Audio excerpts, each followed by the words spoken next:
नरेंद्र मोदी ने हमारे देश के शहीदों की शहादत का अपमान किया, झूठ बोल करके देश का गद्दारी की, 76 अधमरे जवानों के विषय में झूठ बोला। तो इस गद्दार के साथ क्या हमारे देश के आला अधिकारी भी मिलकर हैं?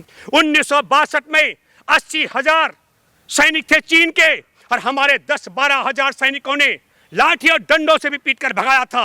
आपको मैं बताना चाहता हूं, गलवान घाटी जहां अक्साई चिन्ह, जहां बर्फ का इलाका शुरू होता वहां तक खड़ा था। हमारे सेना बहादुर है, इसके लिए कोई सवाल मैं खड़े नहीं कर रहा हूं। उपेंद्र द्विवेदी के सवाल इस पीओके को लेकर के 1971 की लड़ाई में हमारे देश की बहादुर सेना ने 83,000 पाकिस्तानी सैनिक और अधिकारियों को सिलेंडर कराया था, और पाकिस्तान ने 2 टुकड़े किए थे। ये वीरता का इतिहास हमारे सेना का है, और हमको यकीन है कि सरकार अगर आज पीओके को वापस लेना चाहती है तो ले सकती है हमारी बहादुर सेना, लेकिन ये भाषण से नहीं। इसके लिए हमारे सेना को आगे बढ़ना था।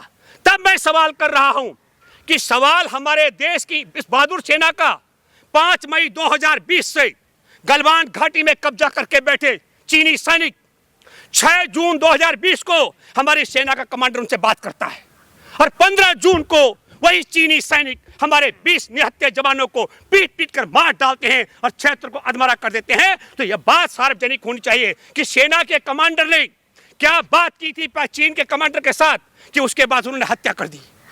3 जुलाई को 2020 का मैं जिक्र कर रहा हूं, हमारे देश के राष्ट्रीय सुरक्षा सलाहकार अजीत डोभाल ने चीनी विदेश मंत्री के साथ में वो क्या चर्चा की कि हमारे जवानों की हत्या के बाद भी चीनी सैनिक वहीं डटे रहे। क्या कारण है? 1962 में 80,000 सैनिकों को खदेड़ने वाली वह बहादुर 12,000 सैनिकों की जो विरासत है, वो चीन के सामने ढेर क्यों, और पीओके के आगे पीओके को लेकर शेर क्यों? ये सवाल मैं कर रहा हूं, और इसलिए भी कर रहा हूं कि 5 मई 2020 से लेकर के गलवान घाटी में डटे 16 दौर की वार्ता होती है, भारत सरकार गिड़गिड़ाती है, पर हमको ये भी सोचना पड़ेगा कि जो शेर बोलता है पीओके को वापस लेने के लिए मेजर जनरल उपेंद्र द्विवेदी, तो सेना के आला अधिकारियों का हिम्मत क्यों नहीं पड़ा जब 15 जून को हमारे जवानों की हत्या के बाद और 76 के अधमरे होने के बाद उनकी लाश, उनके जो जख्म थे शरीर पर, उसके बाद देश का प्रधानमंत्री बोलता है न कोई गुस्सा है, न गुस्साया है, न हमारी सीमा पर कोई कब्जा है किसी का, और तब उपेंद्र द्विवेदी जैसे सेना के आला अधिकारी इनके मुंह पे टेप क्यों लग जाती है? ये बड़ा सवाल है। क्या देश के साथ गद्दारी करने वाले नरेंद्र मोदी ने हमारे देश के शहीदों की शहादत का अपमान किया, झूठ बोल करके देश का गद्दारी की, 76 अधमरे जवानों के विषय में झूठ बोला? तो इस गद्दार के साथ क्या हमारे देश के आला अधिकारी भी मिलकर हैं क्या? मैं इसलिए कहना चाहता हूं मेरे प्यारे देशवासियों, भुखमरी के मामले में हमने अफ्रीकी देशों को पछाड़ दिया है। भुखमरी के मामले में, बेरोजगारी के मामले में 45 साल का रिकॉर्ड तोड़ दिया है।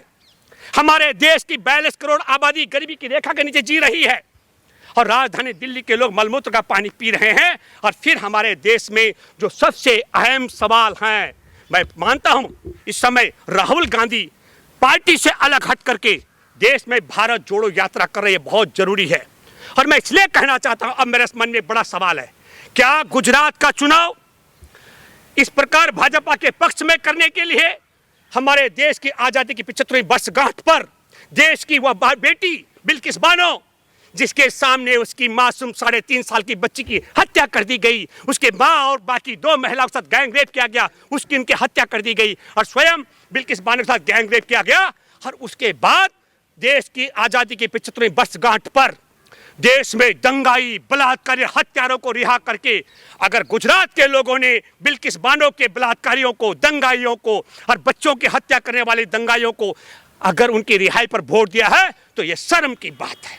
मैं ये मानता हूं इसलिए क्योंकि यह कैसे संभव हो सकता है, लेकिन इसकी पटकथा लिखी गई थी, देश किस ओर भेजा जा रहा है। ये हमारे देश के, मैंने कहा सुप्रीम कोर्ट में बैठे जज आर्थिक सुनामी, नोटबंदी से बचाने के लिए एक निर्भया के बलात्कारी और गैंग रेप और तेजाब जलाने वालों को बरी करते हैं उसी तिथि पर। तो आप लोग क्या कर रहे हैं फिर?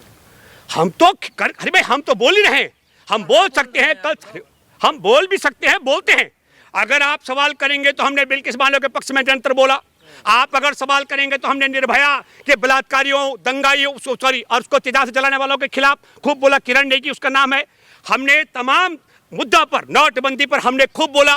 देश के साथ गद्दारी करने वाले नरेंद्र मोदी ने जब कहा न कोई घुसा न घुसाया है, न सीमा पे किसी का कब्जा है, हमने कहा यह देश का गद्दार और चीन का वफादार है। हमने जोर से बोला। मैं आपके साथ बात कर रहा हूँ। राहुल गांधी को बचाने के लिए सड़कों पे नंगे लेटते हैं, देश को बचाने के लिए कांग्रेसी नहीं आते हैं। नहीं, अब ये कांग्रेसियों से पूछना चाहिए आपको, कांग्रेसी कौन नंगा लेटा, वो आपके पास होगा सबूत। मैंने कभी देखा नहीं कि कोई नंगा लेट रहा हो। लेकिन मैं फिर कहना चाहता हूं, हमने तब भी कहा और अब भी कह रहे हैं, मैं जो बात कर रहा हूं उपेंद्र द्विवेदी मेजर जनरल के इस पीओके को वापस लेने की बात को लेकर, जुबान से नहीं आता है। सेना आगे बढ़ते पीओके को वापस ले।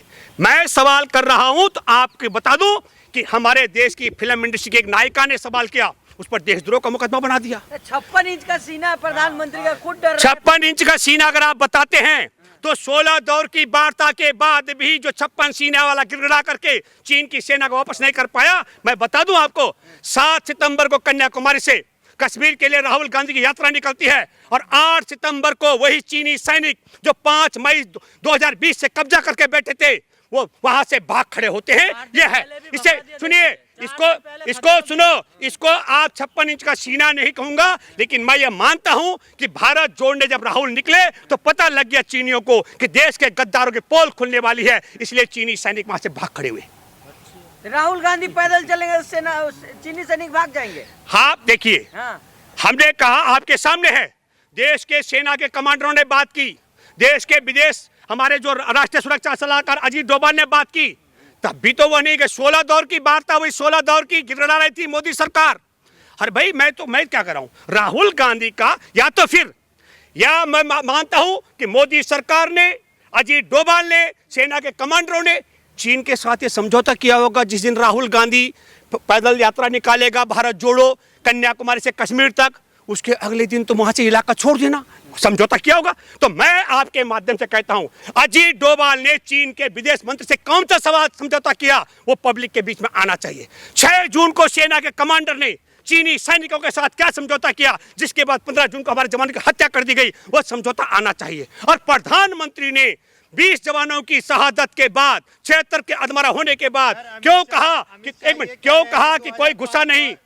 अमित शाह ये कह रहे हैं कि 2005-2007 के बीच राजीव गांधी फाउंडेशन ने जो चीनी दूतावास से 1 करोड़ 35 लाख रुपए लिया, उसका क्या हुआ? तो जो पैसा लिया वो इनके पास, देखिए जो आपने कहा, उसके लिए तमाम एजेंसियां हैं, उनके लिए तमाम एजेंसियां, वो एजेंसियां अपना काम करेंगी।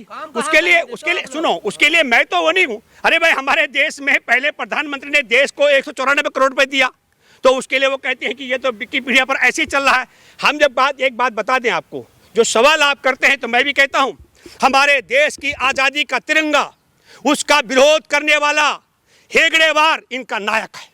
हमारे देश में तिरंगाधारी जब चल रहे थे यात्रा लेकर, मैसूर के राजा ने 40 तिरंगाधारी की हत्या की, उनके पक्ष में, हत्यारे के पक्ष में प्रस्ताव पत्र लिखने वाला कायर सावरकर देश का गद्दार इनका नायक है। हमारे देश की आजादी के बाद पहला जो आतंकी है गोडसे, वो इनका क्या कहते हैं, नायक है। और जो देश पर जवानों की हत्या और जो घुसपैठ करा करके बैठा हो, वो कहना घुसा न घुसाया, ये देश में इन गद्दारों का। आपका कहना है कि 1994 के नहीं, वो देखिए, सुनो ये देखिए, जी अहम सवाल है ये। 1994 में आपने कहा पोको वापस लेने का पारित किया गया था, तो 15 साल तत्कालीन सरकार क्यों सोती रही? आज क्यों ये दिन आया मोदी को वापस कदम उठाया? नहीं, मैंने ये नहीं कहा मोदी ने कदम उठाया, मुझे मालूम नहीं है।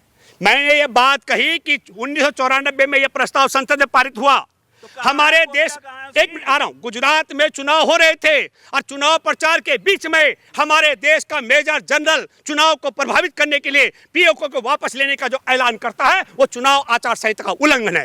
राजीव कुमार ने कहा, एक गुजरात में 2 बार चुनाव करा रहा है, 2 चरण में, और कहता है एक देश एक चुनाव के लिए तैयार हूं, ये आचार संहिता का उल्लंघन है। सुप्रीम कोर्ट के जजों का उसको बचाने का षड्यंत्र है, मोदी को आर्थिक जो सुनामी तबाही उसने की है। तो जो आप कह रहे हैं, मैंने ये नहीं कहा, हम कह रहे हैं सेना के अधिकारियों को बोलना नहीं था, करना था। पर इन सेना के अधिकारियों ने जिन्होंने जो कदम उठाए पोको लेने, गलत है क्या ये? मैंने कब कहा? हम कह रहे हैं ये तो प्रस्ताव संसद के पास, ये दर्शा रही है। नो, हमने कहा कि चुनाव के बीच में ये ऐलान करना, तो किसने रोका? अरे उपेंद्र द्विवेदी को किसने रोका हुआ है? जाए।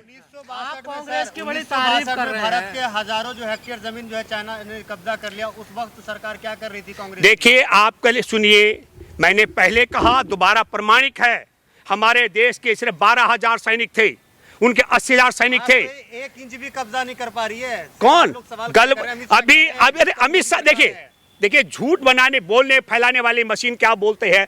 जब हमारे देश के जवानों की लाश आई और चिता जल रही थी और प्रधानमंत्री कहता है ना कोई घुसा है ना घुसाया है, तो क्या सैनिकों ने आपस में मारा? क्या किसी को आपस में? क्या हमारे देश की सेना आपस में लड़ी? क्या आपके सवाल का जवाब है? अमित शाह झूठ कह रहे हैं, झूठे हैं। तो प्रधानमंत्री सच बोला क्या? क्या कोई नहीं घुसा गलवान घाटी में? हमारे 20 जवान ऐसे मर गए, हमारे 76 जवानों के खाल ऐसे निकल गए देश से।